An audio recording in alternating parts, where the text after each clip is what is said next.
तर म्हणजे विषय काय माहिती का, आता तुम्ही वरती बघता आभाळ बघा गच्च भरले. आता मी आणि आमचं समानानं चाललेलं आहे आटपाडीला चाललोय. कारण काय तर आटपाडीला मस्तपैकी पुरी भाजी भेटते, तर ते खाण्यासाठी आम्ही निघालेलो आहे. पण आम्हाला षटपमध्ये पावसानं काटलेलं आहे. अशा पद्धतीनं जोरदार पाऊस सगळीकडे सुरू आहे. पावसाने चिंब चिंब भिजलेलं आहे आम्ही. आणि पाठी चांगला जोराचा पाऊस झालेला आहे, गडगड वाजत आहे. कुठले मेंढर हा आदमापूरचे कोल्हापूरवरून आलाय वे. आता इकडे पण पाऊस चालू झाला की मग जाणार का आता?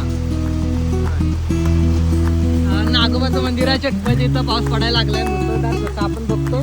आणि या ठिकाणी बाळूमामाची मेंढरं आलेली आहेत. या ठिकाणी उभा पत्र्याच्या शेडच्या आडोशाला आणि गारासारखा मुसळधार धो धो पाऊस असा तोंडावर लागतोय ना, जाम बेकार. जसं की आता आम्ही भिजलेलं आहे, जाम बेकार असं तोंडावरती पाऊस लागलेला आहे. आणि अजूनही पाऊस पडतोय. आमचं सामानांना पण चिंब झालेलं आहे भिजून. आणि भिजत आता आम्ही आलेलो आहे सुरेश मामाच्या घरी. आणि आता समोर तुम्ही बघताय मस्तपैकी फुलांचा सडा पडलेला आहे आणि पावसाचाही सडा पडलेला आहे. अशा पद्धतीनं वरून फुलं पडलेले आहेत, खूप छान असं झालेलं आहे. आणि इकडे चिक्कून पडलेले आहेत वरून खाली. मामी चिक्कू पडलेत वरून खाली.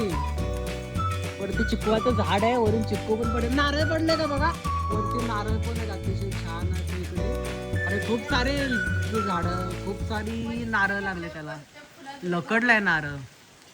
आणि इकडे तर फुलं एकदम भारी असं मंडपच घातलाय या ठिकाणी.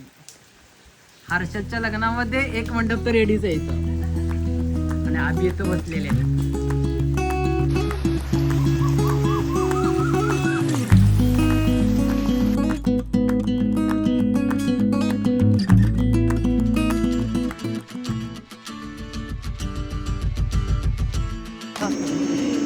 आणि इकडे आपण बघताय पाऊस इकडे काहीच नाही, उघडलेला आहे पाऊस.